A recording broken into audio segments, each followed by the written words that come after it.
പാമ്പ് കടിയും പാമ്പ് കടിയേറ്റുള്ള മരണവും കേരളത്തിൽ നിത്യസംഭവമായിരിക്കുന്നു. എന്താണ് ഈ അവസ്ഥയ്ക്ക് കാരണം? കാവുകൾ വെട്ടിത്തെളിച്ച് സിമൻ്റ് തറകളാക്കിയിരിക്കുന്നു.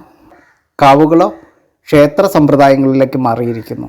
ക്ഷേത്രങ്ങളോ കാവുകളില്ലാത്ത, വൃക്ഷങ്ങളില്ലാത്ത, കാവലായിട്ടൊരു വൃക്ഷം പോലും ഇല്ലാത്ത രീതിയിലേക്ക് സിമൻ്റ് കൂടാരങ്ങളായിട്ട് മാറിയിരിക്കുന്നു.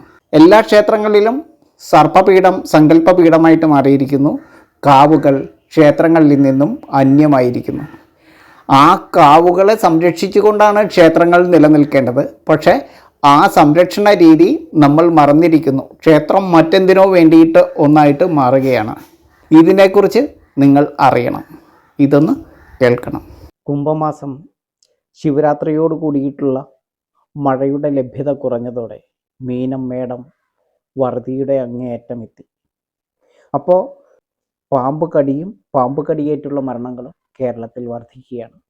ഇത് ജനങ്ങൾ മനസ്സിലാക്കേണ്ട ഒരു കാര്യം. എല്ലാ ക്ഷേത്രങ്ങളിലും സർപ്പക്കാവുകളുണ്ടായിരുന്നു പഴയ കാലത്ത്. ഇന്നില്ല, അതിന് പകരം സർപ്പത്തറകൾ മാത്രമായിരിക്കുന്നു. നമ്മളുടെ കാവ് സമ്പ്രദായം തച്ച് തകർത്തിരിക്കുന്നു. അനാചാരമാണെന്ന് കരുതി നമ്മൾ തച്ച് തകർത്തത് നമ്മളുടെ കാവുകളും കുളങ്ങളും എല്ലാമാണ്. ഈ കാവുകളിൽ മേടമാസം മേടപ്പത്തിന് മുമ്പ് ജലത്താൽ ശരിക്കും ശുദ്ധിയെ ചെയ്ത്, അതായത് 101 കുടം ജലമെങ്കിലും കൊടുത്ത് ജലശുദ്ധിയെ ചെയ്തുകൊണ്ട്, ജലത്തെ വീണ്ടും അവിടെ റീഫില്ല് ചെയ്തുകൊണ്ട് 100 പാലും മധുരവും എല്ലാം കൊടുത്ത് ആ ജീവലോകത്തെ ഈ കാവുകളിൽ പുനഃപ്രതിഷ്ഠിക്കേണ്ടതുണ്ട്. ഈ കാവുകളിൽ സംരക്ഷിക്കേണ്ടതുണ്ട്. അപ്പോൾ ഇന്ന് നമ്മളുടെ ക്ഷേത്രങ്ങളിലായാലും ധാരയ്ക്ക് വളരെ ബുദ്ധിമുട്ടാണ്. വെള്ളം കോരാൻ മടിയാണ് നമുക്ക് ധാരയെ കൊടുക്കാൻ മടിയാണ്.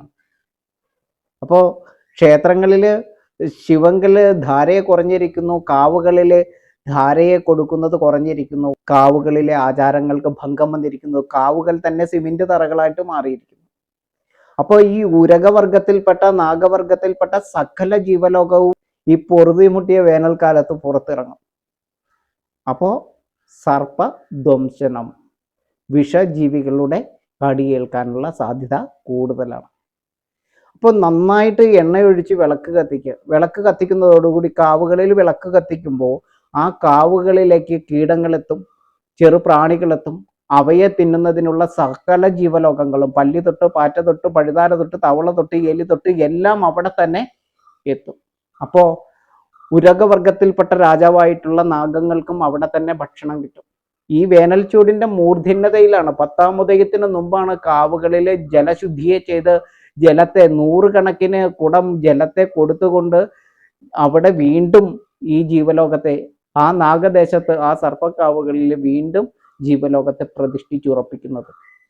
അങ്ങനെ കുളങ്ങളില്ലാത്ത കാവുകളിൽ ശരിക്കും ജലത്തെ കൊടുത്ത് 100 പാലും കൊടുത്ത് മധുരം കൊടുത്ത് വീണ്ടും ആ ജീവലോകത്തെ അവിടെ പുനർപ്രതിഷ്ഠിച്ച് ആ വിളക്കുകൾ എന്നും കത്തിച്ച്, സർപ്പത്തിനുള്ള ഭക്ഷണമാണ് വിളക്ക്, ഒരു ദീപം ഭക്ഷണം എങ്ങനെയാകുന്നു എന്ന് ചോദിച്ചാൽ ആ ദീപം സന്ധ്യാസമയത്ത് കത്തിക്കുന്ന ആ ദീപം മതി അവിടേക്ക് കീടങ്ങൾ പറന്നെത്താനായിട്ട്.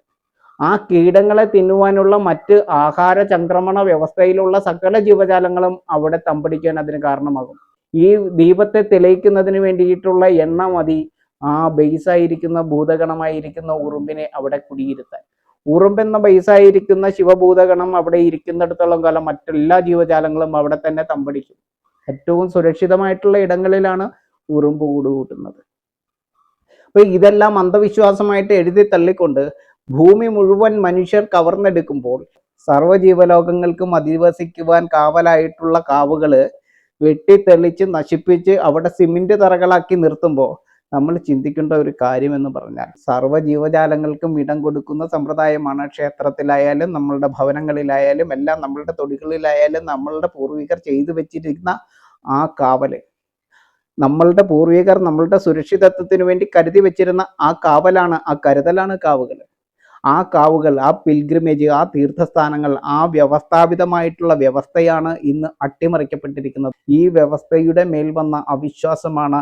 ഈ വ്യവസ്ഥാപിതമായ വ്യവസ്ഥയെ ചോദ്യം ചെയ്തുകൊണ്ട് അന്ധവിശ്വാസമാണ് ഇതെല്ലാം എന്ന് പ്രചരിപ്പിച്ച് ഇതെല്ലാം തച്ചു തകർത്ത നാസ്തികവാദ ദർശനങ്ങൾ തന്നെയാണ് നമ്മൾ ഇന്ന് അനുഭവിക്കുന്ന പല പ്രശ്നങ്ങൾക്കും കാരണം. കാവലാണ് കാവ്. നമുക്ക് മാത്രമല്ല, സർവ്വ ജീവലോകത്തിൻ്റെയും കാവലാണ് കാവ്. ഗാർഡാണ് ഗാർഡൻ.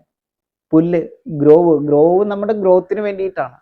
സർവ്വ ജീവലോകങ്ങളെയും സംരക്ഷിക്കുവാനുള്ള ബേസ് മാറ്റർ എന്ന് പറയുന്നത് ലാൻഡഡ് പ്രോപ്പർട്ടിയാണ്. ആ വസ്തുവാകുന്നു. ഈ ലാൻഡഡ് പ്രോപ്പർട്ടിയിൽ മാറ്ററിനെ മദറാക്കി കൺവേർട്ട് ചെയ്യുന്ന പ്രക്രിയയാണ് നമ്മളുടെ കാവുകൾ ചെയ്യുന്നത്. മാറ്ററാണ് മദറാകുന്നത്. ധാതുശാസ്ത്രം, സസ്യശാസ്ത്രം, ജന്തുശാസ്ത്രം ഇവയുടെ മർമ്മ കർമ്മ ധർമ്മശാസ്ത്രമാണ് ശ്രീധർമ്മശാസ്ത്രം. ആ ശ്രീധർമ്മശാസ്ത്രത്താലാണ് കാവുകളെയും തൊടികളെയും എല്ലാം നമ്മൾ ചിട്ടപ്പെടുത്തിയിരുന്നത്. നമ്മൾ കൃഷിക്ക് വേണ്ടിയിട്ട് മുഴുവൻ ഭൂമികളെയും വകമാറ്റുമ്പോൾ അതിൽ ഒരു നല്ലൊരു ഭാഗം ഭൂമി കാവുകളായിട്ട് മറ്റുള്ള ജീവലോകങ്ങളുടെ സുഗമമായിട്ടുള്ള വാസത്തിന് വേണ്ടിയിട്ട് മാറ്റിയിട്ടിരുന്നു എന്ന് പറയുമ്പോൾ അത് നമ്മളുടെ കരുതലിന് വേണ്ടിയിട്ടാണ്, കാവലിന് വേണ്ടിയിട്ടാണ്, നമ്മളുടെ സുരക്ഷയ്ക്ക് വേണ്ടിയിട്ടാണ്, നമ്മുടെ രക്ഷയ്ക്ക് വേണ്ടിയിട്ടാണ്. രക്ഷ സസ്യലോകത്താലാകുന്നു, വൃക്ഷലോകത്താലാകുന്നു. ആ വൃക്ഷലോകത്തിൻ്റെ ശീതളിമയിൽ ആ പിൽഗ്രിമേജിനെ സൃഷ്ടിക്കുന്ന, ആ ഗ്രീൻ റവല്യൂഷനെ, തീർത്ഥസ്ഥാനങ്ങളെ സൃഷ്ടിക്കുന്ന കാവുകളെ വെട്ടി നശിപ്പിക്കുന്നതോട് കൂടിയിട്ട് മനുഷ്യൻ്റെ ജീവന് തന്നെ ഭീഷണിയായിട്ട് മറ്റ് സകല ജീവജാലങ്ങളും മാറുമെന്നുള്ള കാര്യത്തിൽ യാതൊരു സംശയവുമില്ല. മറ്റുള്ള ജീവജാലങ്ങളുടെ ആവാസ വ്യവസ്ഥയെ തല്ലി തകർത്തുകൊണ്ട് മനുഷ്യന് മുന്നേറാൻ കഴിയുകയുമില്ല എന്നുള്ള ശാസ്ത്രചിന്തയിൽ നിന്നിട്ടാണ് കാവുകൾ ഉണ്ടായത്. ആ കാവുകളുടെ സമ്പ്രദായങ്ങളിലേക്ക് നമുക്ക് തിരിച്ചെത്തേണ്ടതുമുണ്ട്.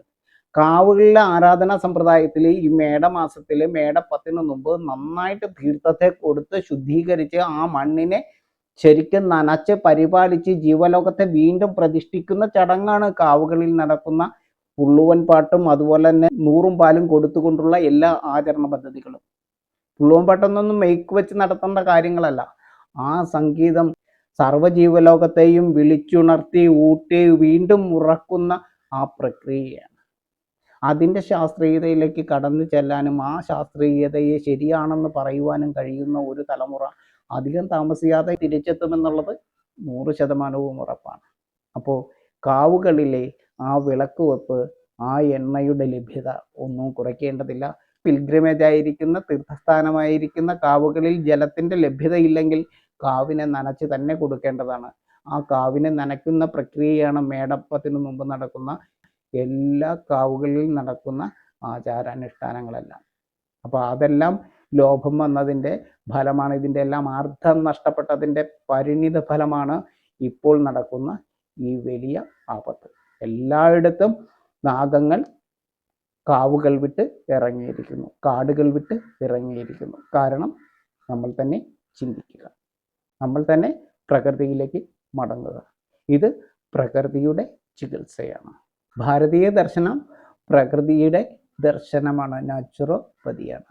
സൂര്യതാപത്താൽ പച്ചവെള്ളം തിളയ്ക്കുന്ന വേനൽക്കാലത്ത് കാവും കുളങ്ങളും കാവിലെ വിളക്കുവെപ്പും കാവിലെ ജീവലോകത്തിൻ്റെ പുനർപ്രതിഷ്ഠാ ക്രമീകരണങ്ങളെക്കുറിച്ചും ഒരു നിമിഷം ഒന്ന് ചിന്തിക്കൂ.